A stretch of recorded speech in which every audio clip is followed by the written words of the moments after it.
Boa noite, a paz de Jesus. Amém. Quero dar boas-vindas a quem está nos visitando hoje pela primeira vez. Sou o apóstolo Hélio, sou um dos ministros dessa casa. Somos um povo feliz, feliz com Deus, feliz com a vida, feliz com tudo que Ele faz na nossa vida. Cheios de experiência com Ele, da presença dEle em nossa vida. Amém? Amém? Diga comigo, Deus é especialista em tirar a melhor versão das pessoas. Amém? Deus é especialista nisso. Se você está aqui, você pode ficar tranquilo que Deus está sondando a sua vida e Ele vai extrair de você o seu melhor. Amém? Basta se entregar a Ele. Basta a gente entregar o nosso coração. Basta a gente entender qual é o propósito dEle para as nossas vidas. E falar, Senhor, eu me rendo a Ti. Pode extrair de mim o melhor, porque é Ele que fez. Ele conhece o que está dentro de nós. Ele conhece o que Ele depositou nas nossas vidas. Então, às vezes, você olha para uma pessoa e fala, essa pessoa não tem jeito. Seria melhor que morresse. E, de repente, essa pessoa tem um encontro com o Senhor. E o Espírito Santo passa a habitar. E, de repente, essa pessoa é uma pessoa transformada. De repente, essa pessoa passa a ser um transformador de realidades. De repente, essa pessoa passa a ser uma pessoa de esperança. De repente, essa pessoa passa a ser uma pessoa que desata sobre a vida dos outros, riqueza e tantas coisas. Amém? Então, o nosso Senhor é especialista nisso. O nosso Deus é especialista em produzir uma revolução inteligente. A camiseta. Mas essa é velhinha, eu vou fazer a novinha, vocês vão babar. Se vocês fizeram abaixo-assinado, passeata, tudo, eu sou capaz de disponibilizar algum para vocês. Amém? Mas o nosso Deus, ele é especialista em produzir uma revolução inteligente. Ele é especialista em vencer guerras, batalhas, só com amor. Ele é tremendo. Ele não perde nunca uma batalha.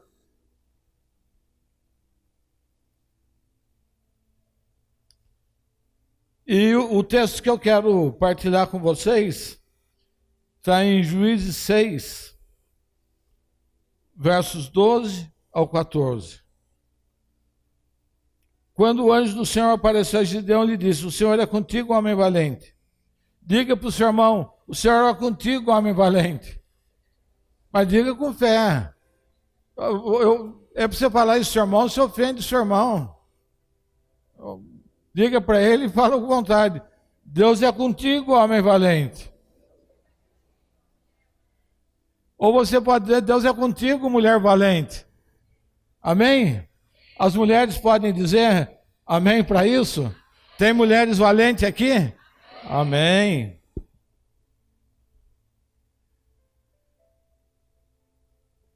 Gideão lhe respondeu, ai, Senhor meu, se o Senhor é conosco, por que tudo isso nos sobreveio?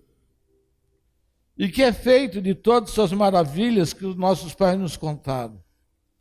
Dizendo, não fez o Senhor subir do Egito, porém agora o Senhor nos desampara e nos entrega nas mãos dos midianitas. O Senhor olhou para ele e disse, vai nessa tua força, livra Israel da mão dos midianitas. Não te enviei eu? Não te enviei eu? E essa história de Gideão é interessante. Essa é uma das histórias de revolução inteligente. Que Deus venceu um sem número de pessoas, deu uma solução com um exército reduzido, com um exército de 300 pessoas. Deus deu uma vitória espetacular. Deus está dando nesses dias uma vitória tremenda à sua igreja. E não é uma vitória pessoal, é uma vitória da igreja, em que todos são beneficiados. Amém? E nesse próprio livro de Gideão, no capítulo 1, diz que os filhos de Israel fizeram o que era mal aos olhos do Senhor. O que é esse mal? O que esse povo fez de errado? Que por 7 anos Deus entregou um povo na mão dos midianitas. O que aconteceu que Deus fala, esse meu povo precisa aprender. Não tem outra alternativa a não ser entregar ele na mão dos midianitas, entregar eles na mão dos amalequitas. E o que era isso, entregar? Por 7 anos, tudo que os filhos de Deus produziam. É na hora da colheita, na hora de molhar o bico, os midianitas vinham e tomavam tudo, a ponto de deixar Israel sem mantimento. Quem é que já experimentou isso? Na hora de molhar o bico, de chegar 1 segundo e perder o voo, ganhou a passagem, a hora que você vai buscar lá, perdeu o voo. Fechou um negócio, uma vez eu fechei um negócio, e assinar o contrato de venda. No dia seguinte, acordei e falei, amanhã eu acordo, vou fechar esse negocinho e vou dormir no próximo dia abonado. Acordei e com a notícia que eu tive, que o homem que ia fechar o negócio, que era dono da rádio, morreu. Diga comigo, o homem já era. No dia, sabe quando você vê aquela pilinha assim de dinheiro, e daí bate um vento, vai tudo embora. E então Israel viveu isso. E diz que os amalequitas, eles eram tão esfomeados, era uma quantidade tão grande de pessoas, que pareciam gafanhotos. Devoravam tudo. Daí não tinha outra alternativa, a não ser começar de novo. E daí passava o tempo, chovia, crescia, fazia a colheita. E novamente, na hora de colher, levava tudo embora. O inimigo vinha e levava tudo. E o que eles fizeram de errado para merecer isso? O que aconteceu na vida deles? Aonde, por que Deus tomou essa atitude? Por que Deus levou eles a essa experiência? Por causa de 2 palavrinhas: idolatria e desobediência. Idolatria e desobediência. Nós não somos capazes de entender o que significa essas 2 palavrinhas para Deus. O que significa essa palavra no mundo espiritual? O que essa palavra idolatria produz? Porque era um povo formado por Deus. Diz lá, né? Eu vos disse, eu sou o Senhor vosso Deus, não temais aos deuses dos amorreus, em cuja terra habitais, mas não deste ouvido à minha voz. Israel não deu ouvido à voz de Deus. E trouxe para dentro de Israel todo tipo de idolatria, todo tipo de posse de ídolo. Se casou com outras pessoas, eram desobedientes a Deus.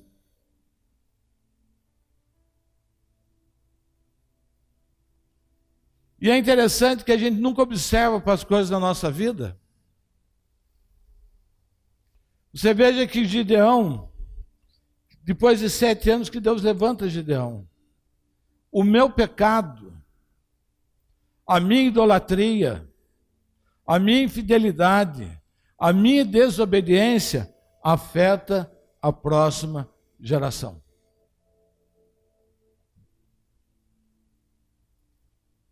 A minha desobediência, a minha idolatria afeta, prejudica. Então, quem pecou aqui? Foi Gideão, não foi? Foram os pais, foram os que antecederam a Gideão, que se deram em idolatria, se deram em desobediência, afrontavam a Deus.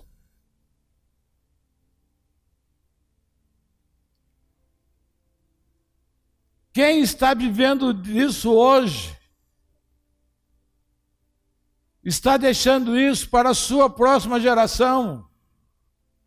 Nós estamos vendo o nosso país, nós estamos vendo o nível de pecado que vive a nossa nação, nós estamos vendo o nível de corrupção que a nossa nação está envolvida. Nós estamos vendo que nós estamos gerando para a próxima geração. Nós estamos vendo aí as exposições de artes. Nós estamos vendo aí a Rede Globo. Nós estamos vendo aí tanto pecado, e foi você que fez isso. Ou isso é resultado de uma geração que nos antecedeu. E o que nós vamos fazer para mudar isso? Como nós vamos mudar essa história? Como nós vamos reparar isso diante de Deus?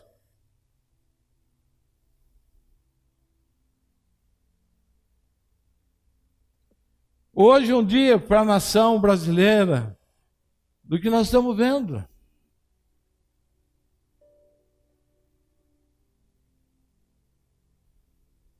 E eu estou falando isso com muito respeito. Não sei se tem alguém aqui que é de fé católica, tudo, mas eu falo isso com muito respeito. A quem nós estamos atribuindo vida nesses dias? A quem nós estamos atribuindo os pecados, os milagres? As pessoas estão sendo entrevistadas aí o tempo todo, e a quem eles estão indo agradecer? Quem morreu na cruz por você? Quem morreu na cruz por mim? Quem derramou o seu sangue? Quem perdoou os seus pecados? Quem foi? Quem foi? Isso tem que ser claro na nossa mente. Quem deu a sua vida para que a gente pudesse estar nele, livre, perdoado de todos os pecados. Quem me libertou? Quem me tirou das trevas? Foi ele. Não tinha nenhum outro com ele na cruz. Não havia um outro cordeiro perfeito que pudesse derramar o seu sangue. E se você me perguntar, e hoje, o que nós devemos fazer? A Bíblia diz que a oração do justo pode muito em seus efeitos. Uma única palavra: arrependimento. Hoje nós temos que ir diante do Senhor e falar: Senhor, eu quero me arrepender dos pecados da nossa nação. Se você quer fazer isso, fique em pé. Se você sente isso, se você fala assim: eu quero nessa noite e diante de Deus, e diante do meu Senhor, assim como Jesus fez por nós,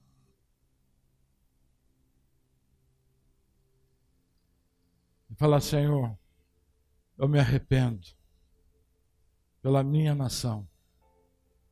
Senhor, eu me arrependo pela ignorância do povo, pela falta do conhecimento, por não saber quem é o Senhor. Eu quero, Pai, hoje na Tua presença, com o meu arrependimento, eu quero libertar a minha geração. Diga, eu quero libertar. Diga, eu me arrependo. Eu me arrependo pela próxima geração. Eu me arrependo pela vida dos meus filhos. Eu me arrependo pela vida dos meus netos. Eu me arrependo pela próxima geração. Pai, o Senhor quer transformar esse país, e eu sei que o que vai mudar esse país é o nosso arrependimento, Pai. É colocarmos o Senhor no lugar que o Senhor é devido. É colocarmos o Senhor, Pai, reconhecer que não tem ninguém como o Senhor. Diga comigo, Pai, nós nos arrependemos. Não leve em conta os pecados da nossa nação. Diga, Pai, por amor à tua igreja, por amor à minha vida, Pai, perdoa a nossa nação, todo esse pecado, toda essa imundície, todas essas coisas, Pai, que tem nos afetado de uma forma tão cruel. Pai, nós não aguentamos mais ver os nossos jovens na cadeia. Nós não aguentamos mais, Pai, ver a injustiça social. Nós não aguentamos mais, Pai. Assim como Israel não aguentava mais. Trabalhava e não podia desfrutar. Assim como nós não podemos, Pai, desfrutar daquilo que o Senhor tem derramado sobre a nossa nação. Pai amado, nós nos arrependemos diante do Senhor, em nome de Jesus. Amém. Pode tomar assento. Somos um país voltado para isso. Somos um país de sincretismo religioso, onde misturamos tudo e não sabemos onde começa um e onde termina. Mas graças a Deus, Lamentações 3:22 diz: as misericórdias do Senhor. Levante a sua mão e repita comigo: as misericórdias do Senhor é a causa de não sermos consumidos. Nós não somos consumidos por causa da misericórdia dele, tão somente. Então Israel estava vivendo nesse meio. Israel estava vivendo nesse ambiente. Israel estava mergulhado na idolatria e na desobediência. Vivia afrontando a Deus. Quantas pessoas você conhece que afronta a Deus? Não olha apenas pela idolatria, mas olha pela desobediência. Quantas pessoas que você vê que desagrada a Deus com a sua vida pessoal, que não obedece a palavra do Senhor, que não anda no padrão daquilo que o Senhor espera da sua igreja. Isso também produz. Não seria justo a gente fixar apenas numa questão de uma religião e por causa... Não, é um todo. É um todo, uma nação toda, um povo todo, uma igreja toda que precisa disso. Até um dia que aparece um homem chamado Gideão. Um homem chamado Gideão.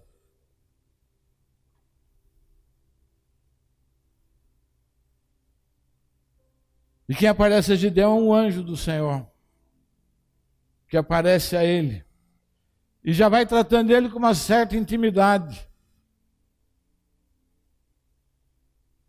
E aquele homem está lá no verso 12. Quando o anjo do Senhor apareceu a Gideão, lhe disse: o Senhor é contigo, homem valente. E eu fico pensando, aonde foi que o anjo viu naquele homem um homem valente?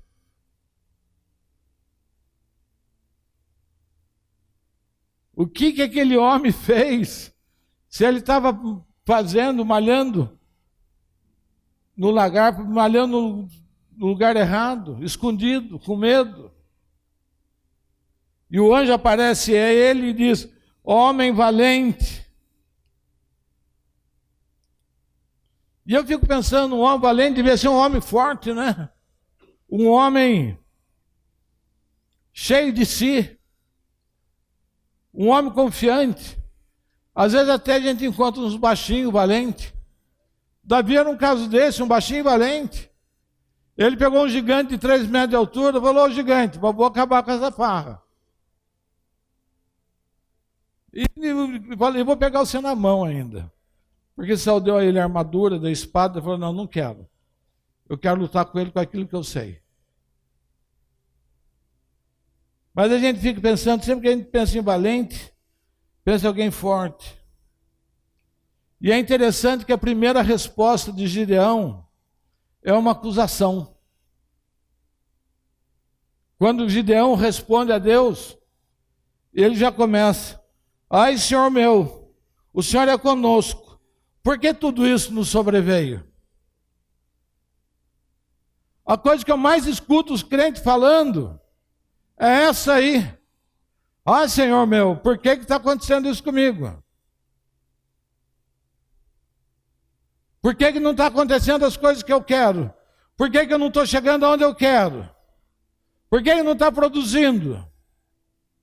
O Senhor não é meu Deus? Eu não sou fiel, eu não sou isso.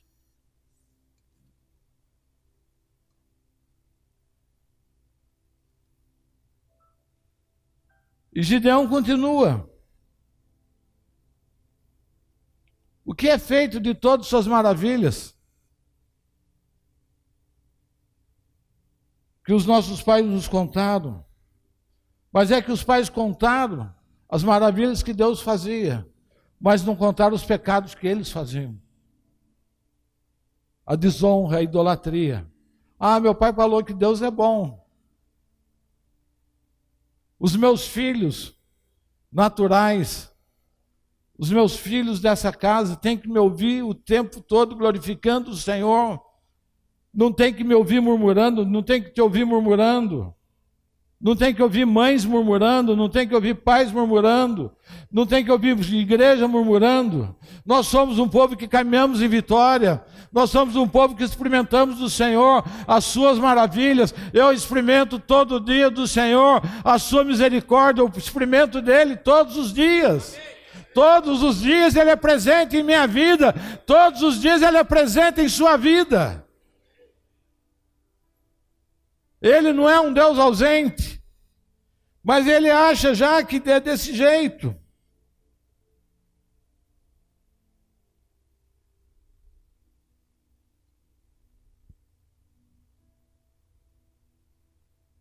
E o Senhor olha para ele, o anjo olha para ele e insiste.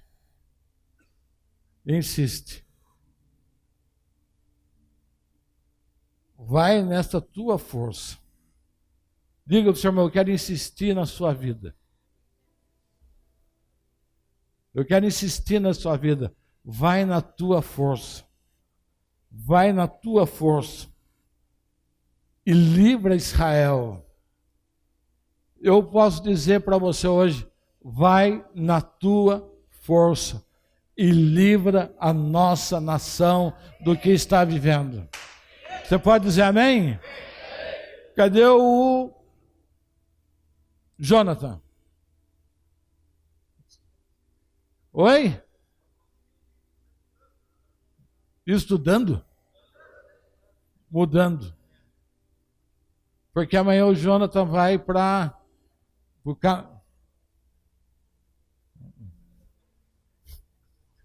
Canadá. Vai ficar 30 dias no Canadá. Calma. Vou contar a segunda parte. E do Canadá ele vai para a Irlanda. E ele vai ficar 8 meses na Irlanda.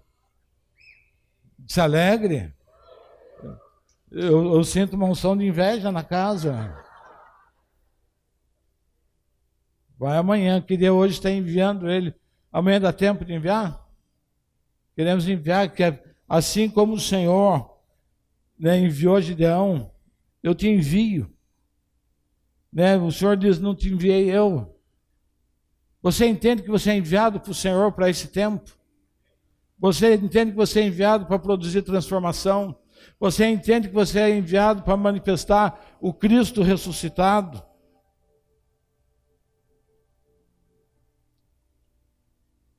E o segredo da nossa vida é ser enviado. A maior dificuldade da igreja hoje anda dando cabeçada porque faz o que quer. Aqui não tem isso, viu, pastor Jean? Aqui o povo só anda enviado. Não sei lá na sua casa como que é, mas aqui o povo só é enviado. O pessoal anda tudo, nós andamos tudo alinhadinho, bonitinho. Você precisa ver que belezinha que é. Né? E o segredo da vida cristã, na vida ministerial, é ser enviado. E as pessoas têm pavor dessa palavra. Porque nós queremos ser independentes. Nós queremos fazer os nossos próprios projetos. Nós queremos a nossa autonomia, nós não queremos nos render. Nós queremos casar com quem queremos. Não somos capazes de ouvir uma opinião, olha, fulano de tal, fulana de tal, serve para mim, é o tempo de Deus para a minha vida. Queremos mudar de emprego de qualquer jeito, por qualquer dinheiro. Não queremos ser enviados, não entendemos até hoje. Nós não entendemos que nós estamos na terra, porque o Senhor enviou para a terra. A igreja foi enviada, Adão foi enviado para a terra. Tudo no reino de Deus funciona por envio. Amém? Vocês não concordam, mas eu não posso fazer nada por vocês. Né? E Gideão insiste na sua fraqueza. Gideão insiste na sua fraqueza. E daí ele começa, ai Senhor meu, com que livrarei a Israel? A minha família é a mais pobre, e eu o menor da casa do meu pai. Essa é outra questão. Você acha que eu vou liderar essa campanha de revolução inteligente contando com a riqueza que eu tenho? Eu vou enfrentar tudo isso com minha sabedoria? Você acha que eu vou enfrentar isso esperando alguma coisa de alguém? Não. Eu vou nessa luta. Porque o Cristo ressuscitado habita em mim. Então, o Gideão não entendia que ele não estava indo na força dele.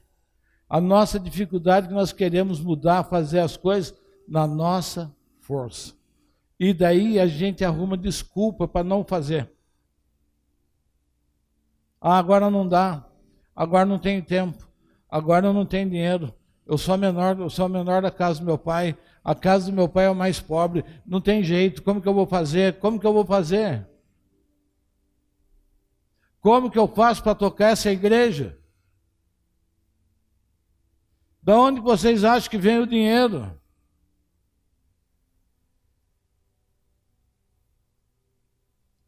Você pode até já estar, esse dinheiro vem do meu bolso. Verdade que o Senhor toca na sua vida e dá na sua mão. Por isso eu conto com o Senhor. Eu oro para que o Senhor toque no seu coração. Eu não falo para você me dar dinheiro, nunca. Eu falo com o Senhor a respeito da sua vida. O tempo todo. Senhor, nós temos dificuldade, nós temos lutas, nós temos desafio. Pai, nós vamos para essa campanha agora, Revolução Inteligente. Nós vamos tocar nessa nação. E com quê? Porque o Senhor nos envia a produzir isso. Não com o meu recurso, mas porque o Cristo ressuscitado, que habita em mim, me inspira e fala comigo e abre as portas. E as nossas armas são armas poderosas para vencer todo principado e potestade. Amém? Gideão não entendeu que o Senhor queria apenas usar a vida dele. Diga para o seu irmão, Deus quer apenas usar a sua vida. Deus apenas quer manifestar através da sua vida. Diga para o seu irmão, Deus quer se manifestar através da sua vida. E quando você entende isso, não importa se você é alto ou baixo, se você é magro ou gordo. Tem gente que tem o azar de ser magro, outro tem a felicidade de ser gordo.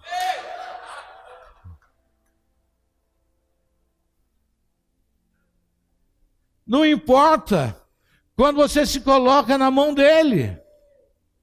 Quando você sabe que tudo vem dele e que tudo é para ele. Quando você entende que quem é o maior interessado na transformação da nossa nação é ele. Fala comigo, Senhor, me usa. Diga, Senhor, me usa de uma forma poderosa. Diga, eu quero fazer uso do novo pacto na minha vida. Eu quero fazer uso da aliança que o Senhor fez comigo. Porque no Velho Testamento era lá com Gideão, o anjo que vinha. Hoje não, hoje Deus mora, habita em nós. O Espírito Santo de Deus fala com a gente o tempo todo, nos inspira, nos dá ideia.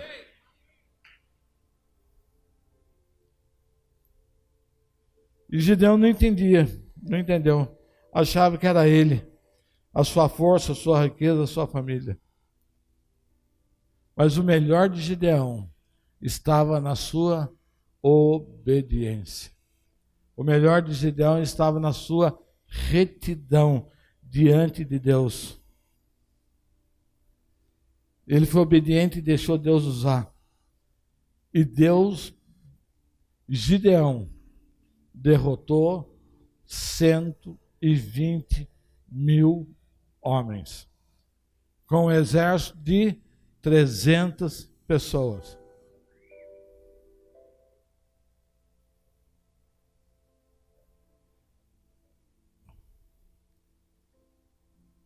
E Deus falou, eu vou derrotar esse povo através da sua vida, para que eles entendam que eu sou Deus na sua vida.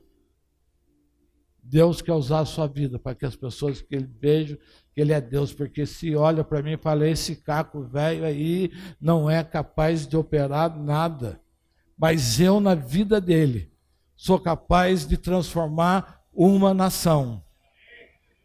Diga, Deus através da minha vida. Diga forte, deixa de ser preguiçoso. Através da minha vida, Deus vai transformar essa nação. Diga, nós somos uma igreja. Nós somos um povo de governo. Amém?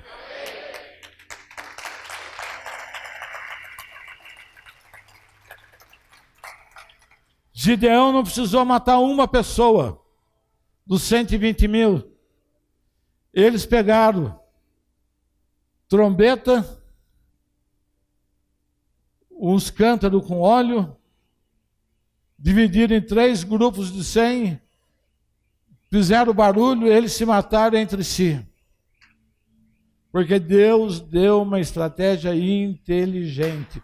Quando você tem uma estratégia inteligente, você não precisa de dinheiro. Você não precisa fazer acordos com o ímpio. Você não precisa se vender, porque ele te dá toda a capacitação para que você opere e atinja o objetivo. O Tom está indo com o samba dele, falando com pessoas onde a gente não chegaria. Essa é a estratégia inteligente de Deus na vida do Tom. Qual é a estratégia inteligente que Deus está dando para você nesse tempo?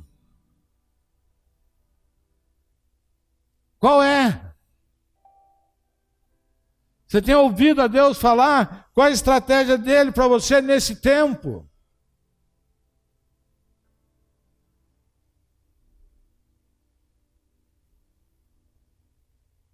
O Senhor extraiu o melhor de Gideão. O melhor de Gideão.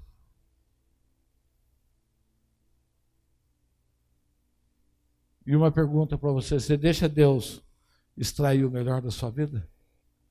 Extrair o melhor da sua vida é você deixar o Cristo ressuscitado manifestar através da sua vida. E às vezes, para que isso aconteça, nós temos que tirar tanto lixo que está impregnado dentro de nós. Tanto mundanismo, tantas coisas. Tem gente que quer manifestar o Cristo ressuscitado, mas não para de pecar. A única coisa que você manifesta é que você precisa de misericórdia o tempo todo. Misericórdia o tempo todo. Misericórdia o tempo todo. Porque não consegue produzir nada de positivo para o reino. Não consegue produzir nada para as pessoas. É uma vida egoísta. Tudo que faz é apenas o seu bel prazer. E por isso mergulhado no pecado.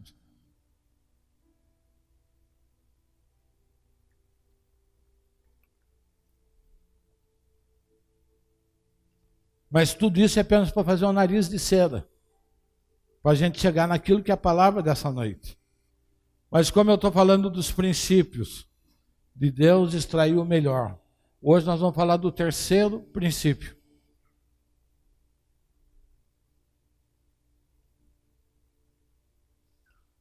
E o terceiro princípio é uma pergunta.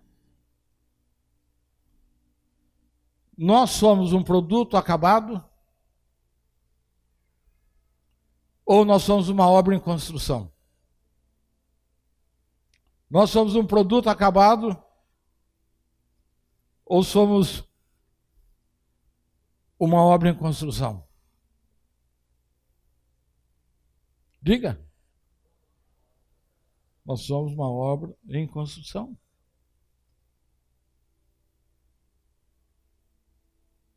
Outro dia eu li um estudo de um profissional de Harvard que a nossa vida de 0 a 6 anos é como uma esponja.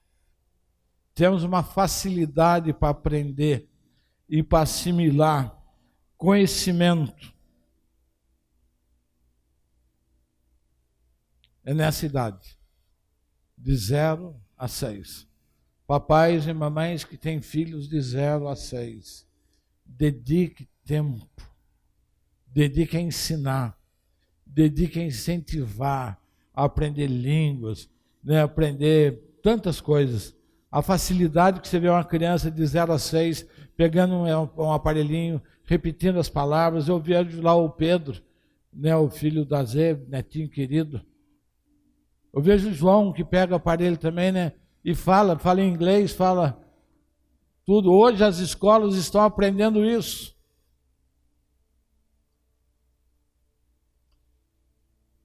E é interessante que a maioria das pessoas se desenvolvem nos primeiros etapas da vida apenas para se adequar, apenas para viver. Não vai além disso. Nós somos um país que já fomos de maioria analfabeto. Há quanto tempo atrás isso? O Brasil tinha Mobral. Né? Vamos erradicar. Quando Mauro já que está concordando comigo? Foi por volta dos anos 60 e qualquer coisa, 70. Nós éramos um país de maioria analfabeto. Como que a gente pode avançar para algum lugar? Depois fomos alfabetizados, chegamos no primário. A maioria da nação foi. Depois passamos pelo ginásio. Quantas pessoas a gente encontra da geração passada, os nossos pais, os nossos avós, que não conseguiram completar o ginásio? Hoje é raro a gente encontrar uma pessoa aqui no estado de São Paulo, onde a gente vive, que não tenha completado o ginásio. Depois, pessoas que não conseguiram completar o colégio, o curso técnico, mas hoje está todo mundo tendo chance. Chegou o Jonathan lá. Todo mundo tendo chance. Depois, hoje, a universidade, o curso superior. Raramente, quem aqui não é formado em faculdade e já passou da idade disso? Pode levantar sua mão. Pode ver, é minoria. Mas vão se formar em nome de Jesus. Né? Porque é criado condições para que você chegue nisso. Hoje, a maioria já busca pós-graduação, MBA, mestrado, doutorado. Bem que daí se eu perguntar aqui, quem aqui tem doutorado ou mestrado? Né? São poucos. Tem aqui a pastora Adriana, que tem mestrado. Quem mais aqui tem mestrado? Hã? Alguém falou. Quantas pessoas têm mestrado? Mas vai chegar um tempo que todos nós teremos mestrados. Porque você não produz um país de governo se a gente não avançar nessa área. Se a gente não estiver nas universidades, se a gente não estiver ensinando. Porque senão a gente vai governar que jeito? Como nós vamos formar gerações? Tem alguns países hoje que quanto mais título você tem, menos imposto você paga. Não, eu tenho tantos doutorados, eu tenho tantos mestrados, eu tenho tantos pós-graduação, você paga menos imposto de renda. Mas o que é mais alarmante é que apenas 20% segue aprendendo e crescendo, além daquilo que é necessário para a sua vida adulta. Apenas 20% continua aprendendo ou crescendo.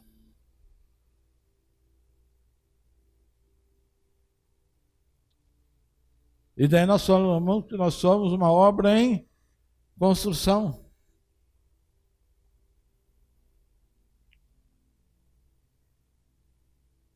E os que continuam aprendendo, esses são as pessoas, são as obras em construção. Na fé, naquilo que a gente faz, nós temos que aprender constantemente. Eu tenho que aprender constantemente. Eu leio o tempo todo.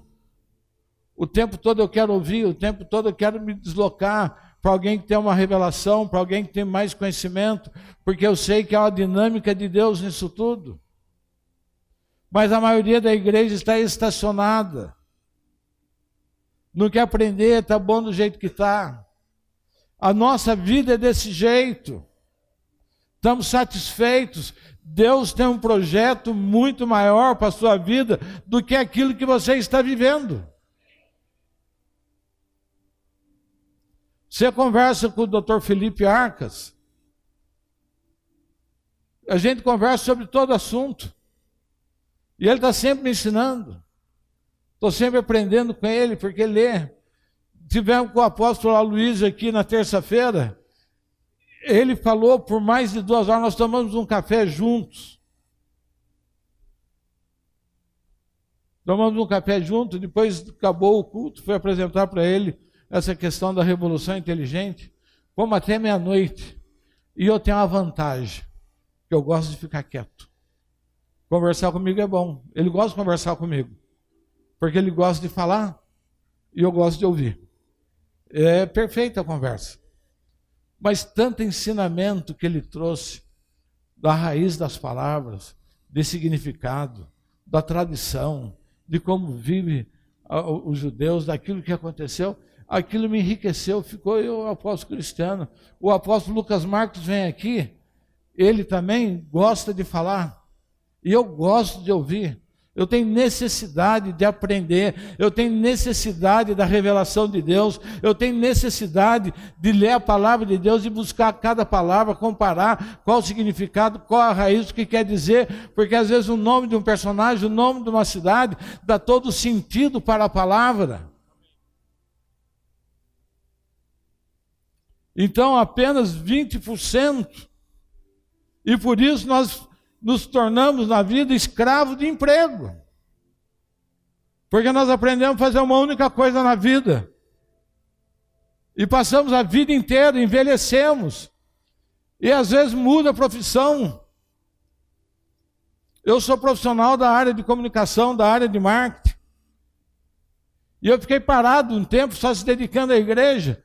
E hoje conversar com a garotada, conversar com o Alex, que é dessa área, e começa a trazer ensinamento sobre a comunicação do meio digital, as redes sociais, a influência que tem isso na sociedade. Se eu tiver que fazer uma campanha hoje, usando as redes sociais. Eu preciso que alguém me ensine, que alguém me ajude. Eu quero um profissional disso. Sentava, fazia campanha, estratégia, lançava produto, fazia de tudo. Mas não é que eu desaprendi, eu não avancei, eu me contentei. Nós temos que gerar em nós essa necessidade, entender que nós somos uma obra em construção, que Deus tem algo muito maior para nós. Nós vamos governar esta nação, nós vamos manifestar o Senhor através disso. Precisamos produzir pessoas de governo, nós precisamos chegar em níveis de governo político, nós precisamos chegar em níveis de governo de comunicação, nós precisamos chegar em níveis de governo de economia, para que a gente possa ser uma voz ouvida. Hoje nós somos 55 milhões.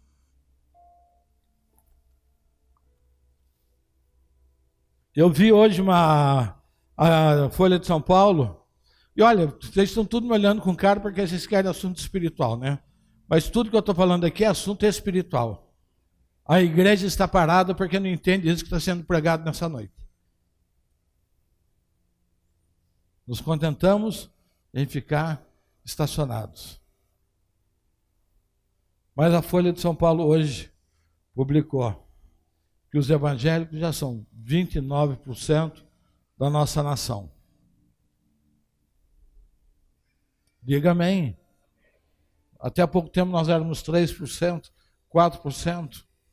Hoje nós já somos 29% e nós estamos caminhando, mas a nossa voz ainda não é ouvida.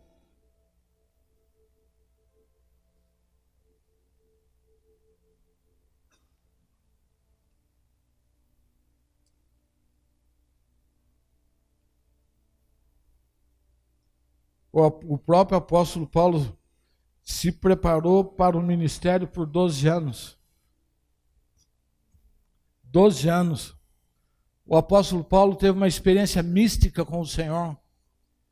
Ele viu um clarão, ele viu uma luz, ele caiu. Levaram ele para um lugar, ele ficou cego, criou escama.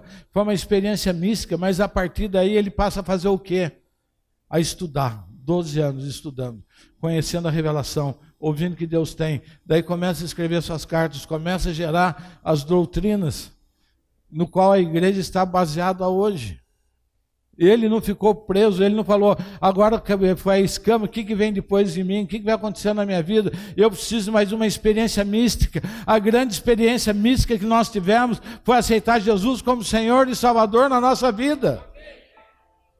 E não ficar de choque em choque, impacto, mas não produz nada transformador. Nós queremos ser a esponja dos milagres, queremos que tudo aconteça na nossa vida de forma de milagre, mas não temos atitudes de transformação.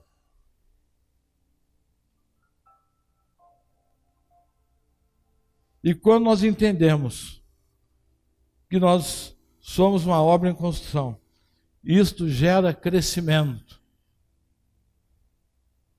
Quantos ministros vão pregar com o seu caderninho, com as páginas amarelas? E você pode falar, o senhor está pregando com o seu caderninho aí. Mas os meus só são de páginas branquinhas. Porque a cada culto é uma palavra. Eu não venho aqui trazendo, olha, eu já preguei aqui, vou pregar em tal lugar, não. Em cada lugar eu escuto a voz do Senhor. Para cada semana, se você quiser estar aqui escrito a palavra que eu preguei na Santa Ceia, está aqui a palavra que eu preguei no sábado passado, e assim, são todos os dias, tem mais de 100 cadernos de pregação. Porque Deus é dinâmico, a sociedade é dinâmica, a igreja tem que estar na vanguarda, nós temos que estar à frente, nós temos que apresentar a solução. Quando você entende isso, que está em construção, isso gera crescimento, isso gera progresso, isso gera alegria, isso gera conquista em sua vida.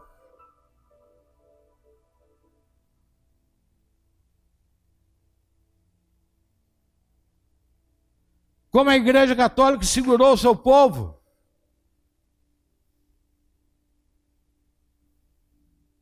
Na idolatria, e na ignorância. Talvez quem veio da igreja católica olha para mim e fala, hoje, mas eu sou católico há mais tempo, eu tenho 63 anos de idade. Então, a Bíblia, que é nosso alimento, as pessoas não podiam ter na sua casa, não podiam abrir a Bíblia.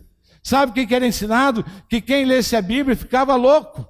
Então você tinha a Bíblia como um amuleto na sala da sua casa e não lia, e você recebia tudo que vinha à frente. Daí você pega os países que foram colonizados, que foram governados pelo povo protestante, você pega os Estados Unidos, você pega a Inglaterra, você pega a Suécia, você pega o Canadá, você pega tudo isso, e veja onde eles estão e aonde nós estamos.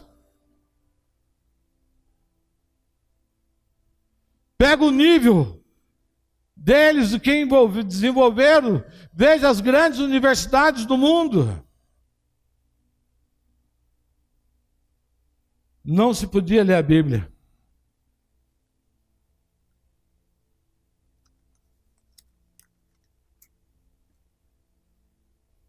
Apenas no Concílio Vaticano II,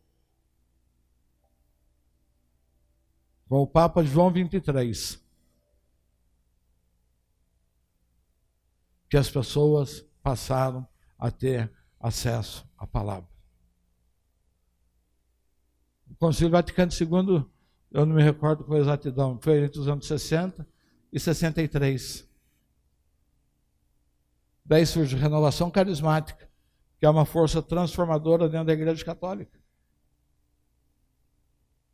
E daí você vê a Igreja Católica tendo acesso e fazendo, e o povo crescendo.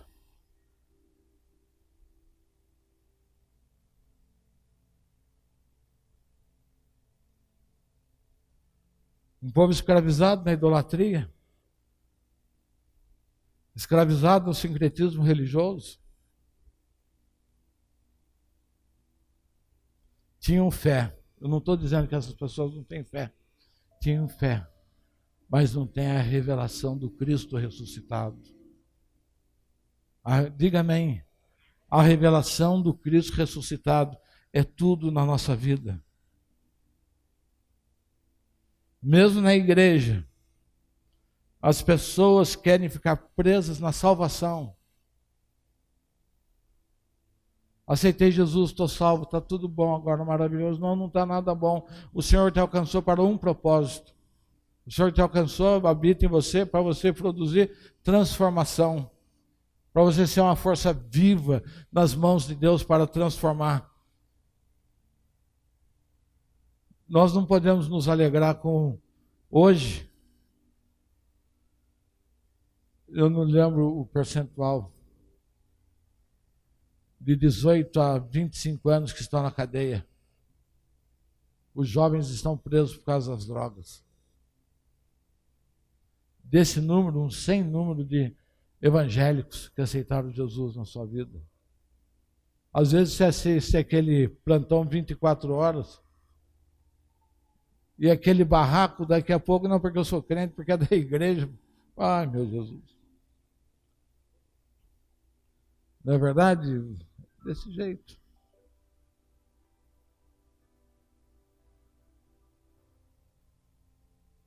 Alguns começam e terminam o discipulado, vai até o fim, mas a maioria, na terceira, na quarta aula, já quer desistir, já tem experiência, Deus já está falando,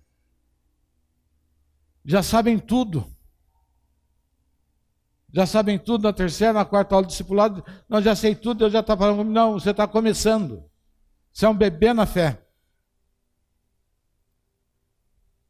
E alguns ainda já nascem grande, tem síndrome de Adão, já nasci grande. Não quer aprender, não aprende, não faz nada. Por isso que nós não temos força. Não obedecem, não conhecem os rudimentos. Por que você faz discipulado? Para você conhecer os rudimentos da fé. Quem conhece os rudimentos da fé, quem conhece aquilo que foi a cruz do Calvário, quem conhece o que foi a obra do Senhor na cruz, nunca mais se desvia. É esse o objetivo, criar para você uma base, uma plataforma de crescimento. E daí não desenvolve.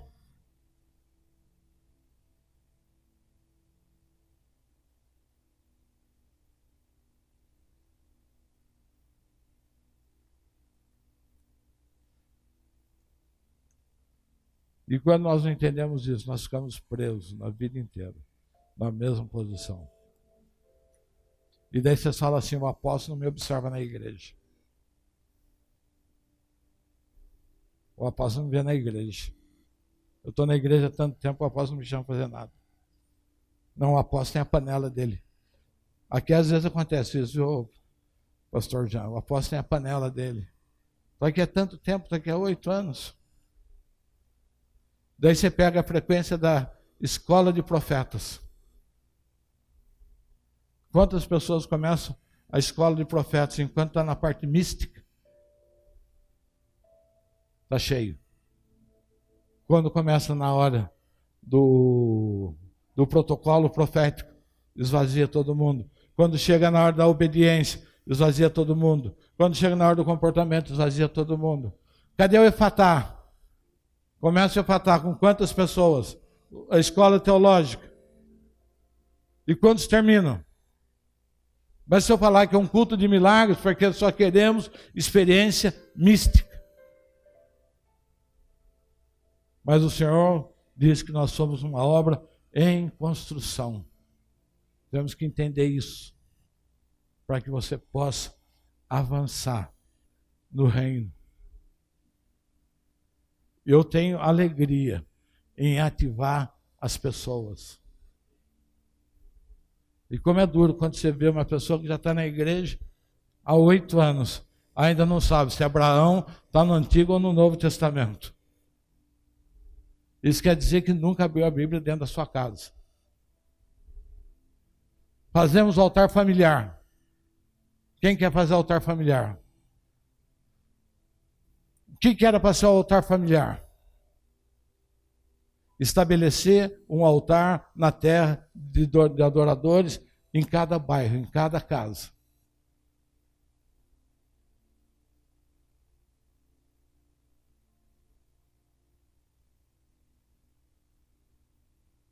E daí vai fazendo o quê? Ficamos presos a vida toda. E existe uma razão para isso. Porque os mais maduros querem arriscar menos. Aprender é um assunto arriscado.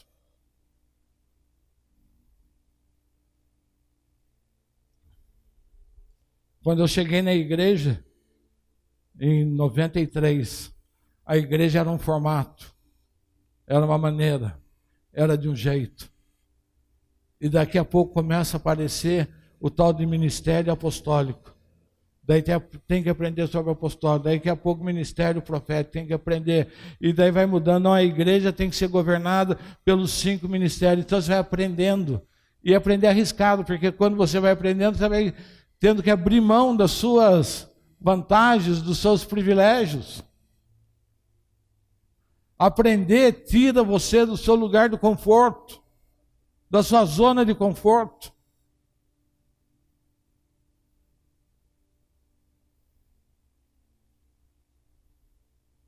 Ninguém gosta do fracasso. Tá bom por hoje. Vamos ficar em pé, eu quero liberar isso sobre a sua vida.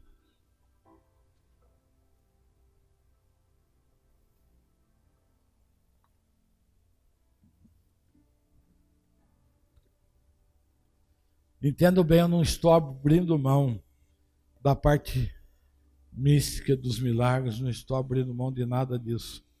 Isso faz parte da nossa vida. Tem lugares que a gente vai que a gente tem que começar com um milagre. Tem lugar que a gente vai e a gente tem que dizer, não tem nem ouro nem prata. O que eu tenho eu te dou, levanta e anda em nome de Jesus. Mas isso não sustenta, isso não dá crescimento, isso não nos leva a governo. O garotinho no Rio de Janeiro encheu de crente o governo e produziu o quê? Um nível de corrupção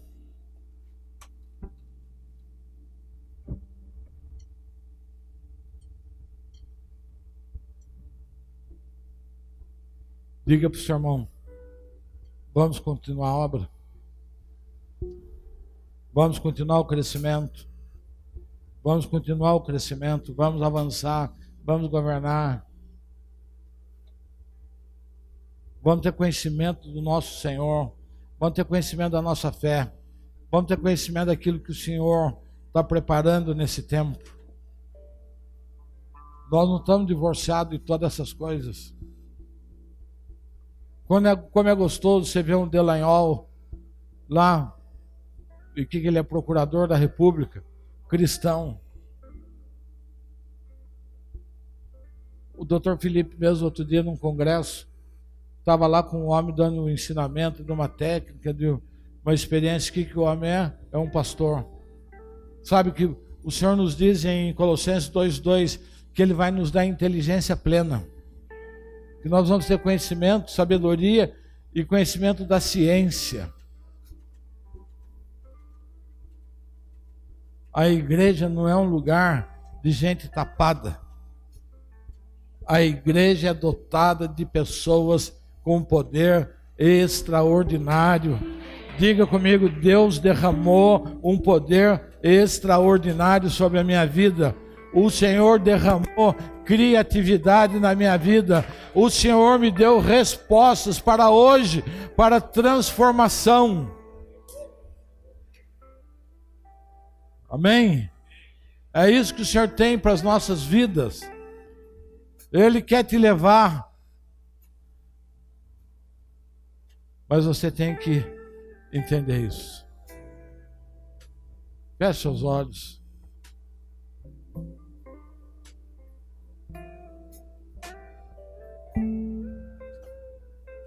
Diga: Espírito Santo, eu não quero mais resistir.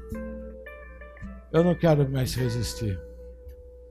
Diga: Espírito Santo, eu quero que o Senhor acelere o teu processo na minha vida.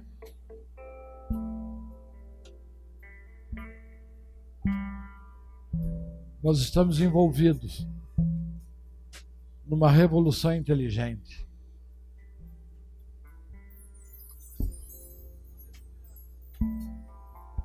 E o Senhor está derramando uma credibilidade sobre a sua vida.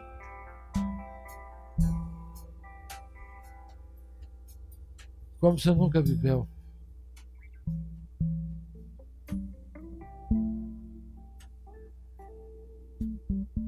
O profeta Paulo Ricardo está sendo alvo disso.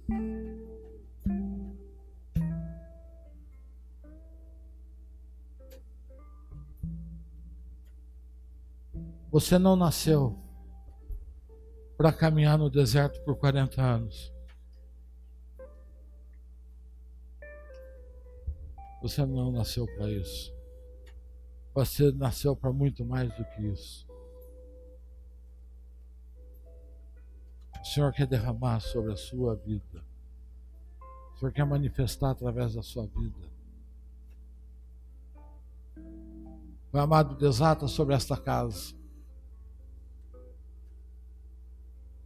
Desata sobre esta casa esse entendimento que nós não somos uma obra completa, que nós estamos em construção. Pai, nós gostamos tanto dos dons do apóstolo Paulo, mas que a gente possa desenvolver e a gente possa ter a experiência que ele teve, de conhecimento do Senhor, de inteligência do Senhor. Nós queremos muito mais do que pular ou cantar.